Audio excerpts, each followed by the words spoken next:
പള്ളുരുത്തി ശ്രീ മാരമ്പള്ളി ദേവസ്വം വക ശ്രീ പരാശക്തി ക്ഷേത്രത്തിലെ ആറാട്ട് മഹോത്സവത്തോടനുബന്ധിച്ച് കാവടി ഘോഷയാത്ര സംഘടിപ്പിച്ചു.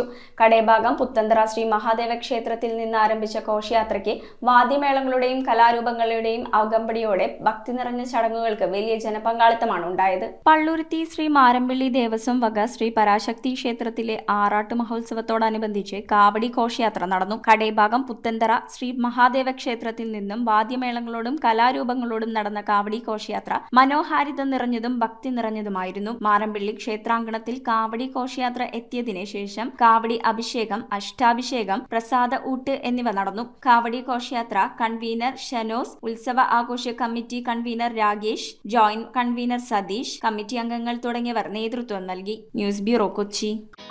സെവൻസ് ഗോൾഡൻ ഡയമണ്ട്സ് ഇപ്പൊ പള്ളുരുത്തിയിലും വരാണ്. ഇനോഗ്രേഷന്റെ ഭാഗമായിട്ട് വരുന്നവരിൽ നിന്ന് ഒരാൾക്ക് 1 ലക്ഷം രൂപ സമ്മാനമായിട്ട് നൽകും. പിന്നെ ജാനുവരി 11 മുതൽ ഫെബ്രുവരി 11 വരെ പർച്ചേസ് ചെയ്യുന്നതിൽ നിന്ന് 11 ഭാഗ്യശാലികൾക്ക് ഫ്രീ ഗോൾഡ് കോയിൻ. ജാനുവരി 11 ഞായറാഴ്ച 11 മണിക്കാണ്. അപ്പം സി യു ഓൾ ദേർ.